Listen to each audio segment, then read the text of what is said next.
writing can be hard, mostly because you just gotta get your butt in the seat.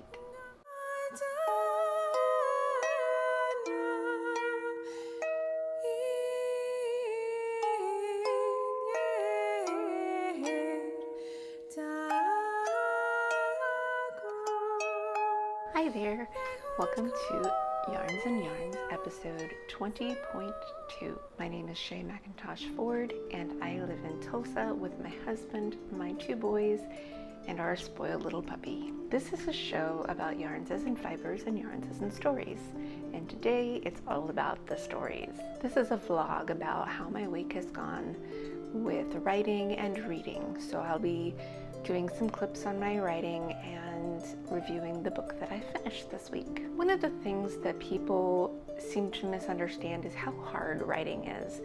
And the biggest reason it's hard is because you just gotta sit down and do it. I'm trying to get up to writing 2,000 words a day, which is what I accomplished during NaNoWriMo. But I wasn't vlogging then. It will be a lot easier once my boys go back to in-person school in January, so I'll be able to do it more then, but I am still working my way up. The best way for me to get my writing done is by 30-minute sprints. During this last NaNoWriMo, I realized that I can handwrite my words just as fast as typing them. And I prefer handwriting because the thoughts flow out easier. There's something about the physical connection between the pen and the paper. It's like the thoughts go down my arm and right to the page. It doesn't come out that easily when I type them up. And I can get about 500 words a sprint. I'm trying for 4 sprints a day, but I keep getting interrupted, so it doesn't always happen. A few of these sprints I got interrupted right in the middle. Sometimes I get interrupted for good reasons and sometimes for just like, leave me alone reasons. But that is the nature of writing in the kitchen, because that's where I am. This is our little kitchenette. We don't need it. We have a dining table. Why would we need a kitchenette? There's just 4 of us.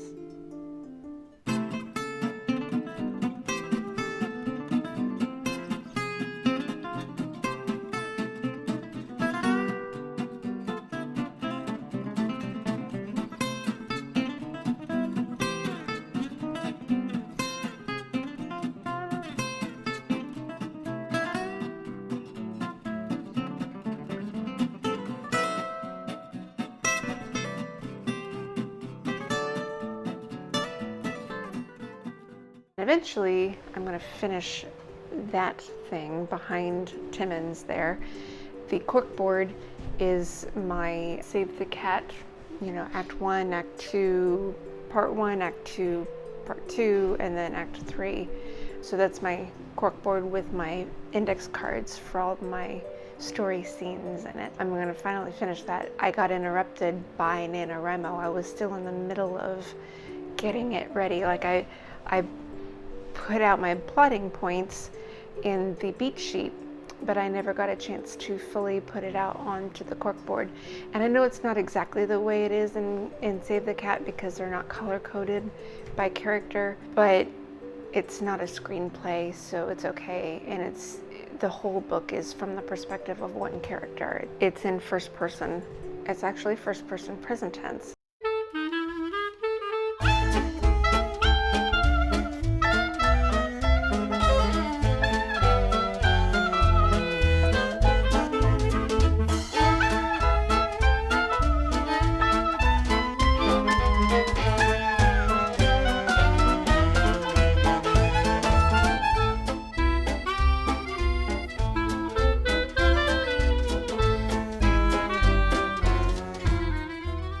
Mondays are always a little difficult for writing. Not as bad as the weekend. The boys have been doing virtual school again, though in January they're going to finally start in-person school now that they're both fully vaccinated. But during virtual school, Mondays, they both have Zoom meetings with their teachers, and Charlie always needs a reminder. He's autistic and we couldn't figure out how to get his computer to remind him. I have to be the one to do that. So I have to organize my writing sprints in between that. But this particular Monday was a little tricky because I had other errands and things. I only got 2.5 sprints in today, and I can get about 500 words a sprint. I will do some more sprints tomorrow.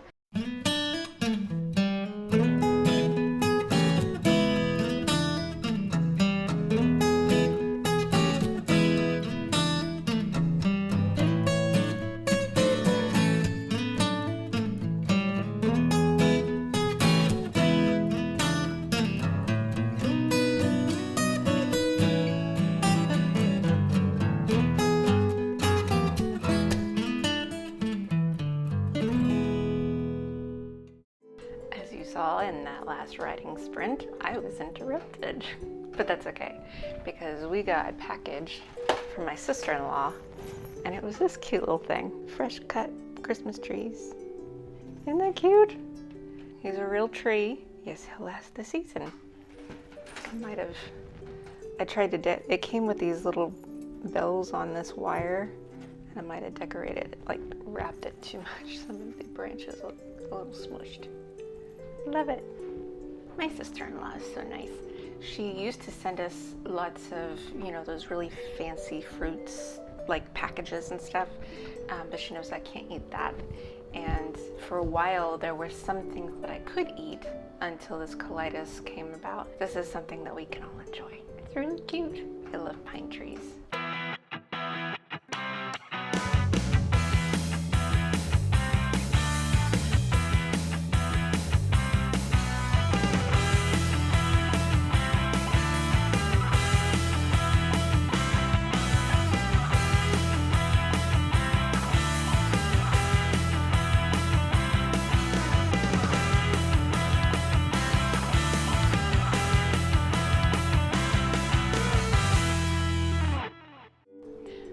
Start my sprints earlier in the day. That one was interrupted because I didn't pay attention what time it was, and hubby was taking his lunch break. He likes to chat with me when he's taking his lunch break. So I just stopped and decided to do a knit instead. So you'll see that on the other show.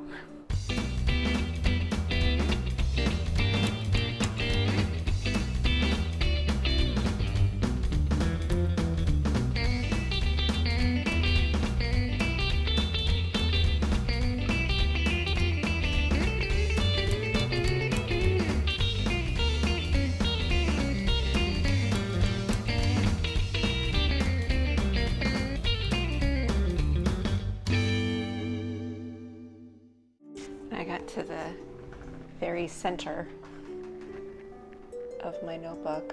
You can see the stitching in it. So the very middle. This is a NaNoWriMo sticker. It is kind of interesting going through my pages. You see how I write.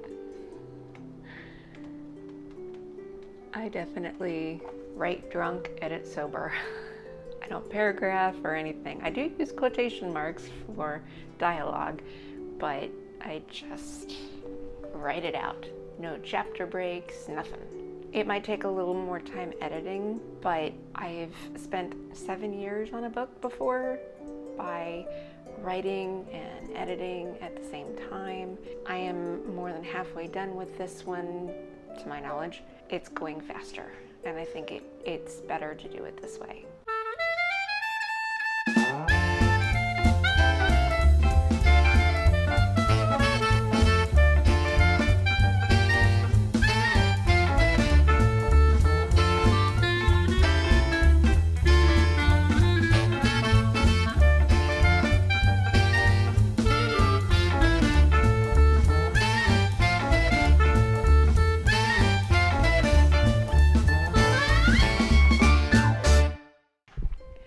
Last night, I finished listening to Here, Right Matters, An American Story by retired U.S. Army Lieutenant Colonel Alexander Vindman. This was first published this last August. Normally, I try to brush past these nonfiction books because I don't want my show to become political, though I enjoy reading them. But this one's different. It's part memoir, highlighting the parts of the Lieutenant Colonel's life which led to him making the decision to report what he heard on the phone call between Trump and Zelensky on July 29th, 2019.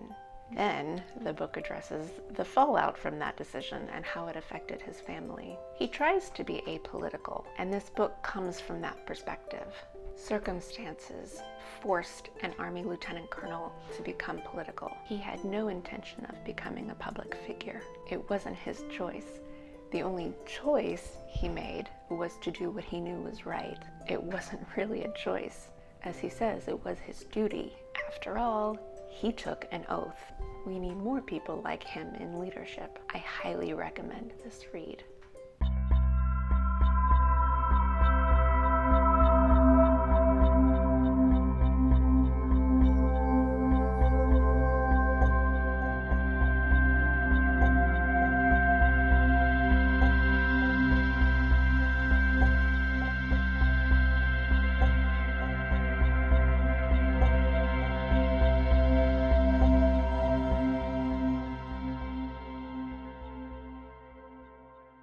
So I got to a point in my story where my main character is dressed as a boy and she is in a farm home in Georgia, not quite at her goal yet. She meets this family. They're very nice, but at first they're suspicious of her. They think she's a him because she doesn't know that there's a new gold rush going on in Georgia because she's been busy traveling for the last several months at night on foot. They think that she's one of the gold rush people coming in and invading, but they realize that she doesn't have that intention. I'm not going to talk about this part. Celeste is in this home. They do talk about a little bit about the new gold rush. The young man who lives there, their son, he's about her age and she's a little smitten with him. And she's trying not to be because she's supposed to be a boy. Because they talk about the gold rush, he gives her a book. And I read about it in this book, The Georgia Gold Rush, and I wrote it down. I'm glad I did, so I knew what page number it was on. In 1834, William Gilmore Simms wrote a book called Guy Rivers, A Tale of Georgia. It's about the gold outlaws. So there were either people who were legitimately looking for gold and people who stole gold. A lot of times, because there was no banking system, like credible banking system back then, they would hide the gold. And so there were lots of rumors about hidden gold in Georgia. Hence part of my story. This particular book I found out, I thought that he was just going to give her an old, the old copy from 1834. But it turns out that 4 years prior to the setting of my story, it was reprinted in one of those periodical publications. It was a book, but it was a periodical publication. But what's really cool is you can go to the Library of Congress and they have digital copies of it. So I can see like these old ads for different products that, would have been advertised in This would have been 1885. One of the ads was for a corset, and she laughs wryly at it because she has bound up her breasts so that she doesn't look like a female. And so she's like, I am never wearing a corset. That was kind of fun. This is why I love writing. You get all of these fun, stewing ideas that kind of gel together in some strange way, and hopefully I'm creating a fun story for someone else.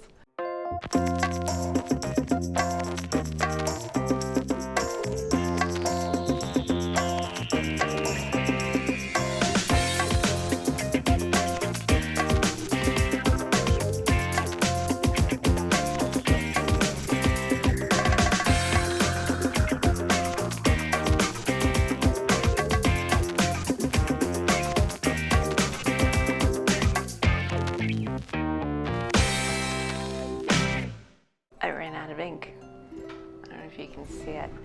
So you see the difference? That's what I love about these pens.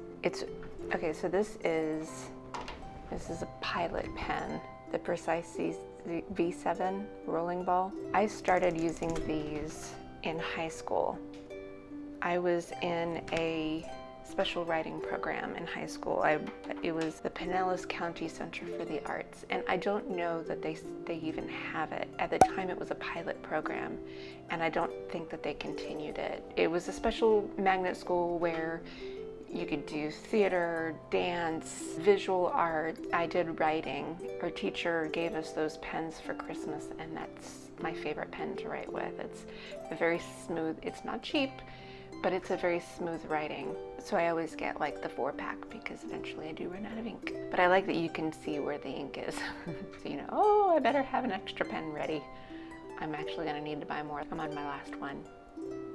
So even though I'm gonna do 2 more sprints, I think I'm not gonna record them because I'm starting to run out of time. So I'm gonna just leave it there. I hope that you get to read all the books, and I hope that you get to write all the words. Please don't forget to like and subscribe, and I'll see you again next time. Bye. Probably gonna delete most of this tomorrow because my heater's still going because I'm still freezing cold. I miss the Colorado pines and the aspen. Aspens are so beautiful.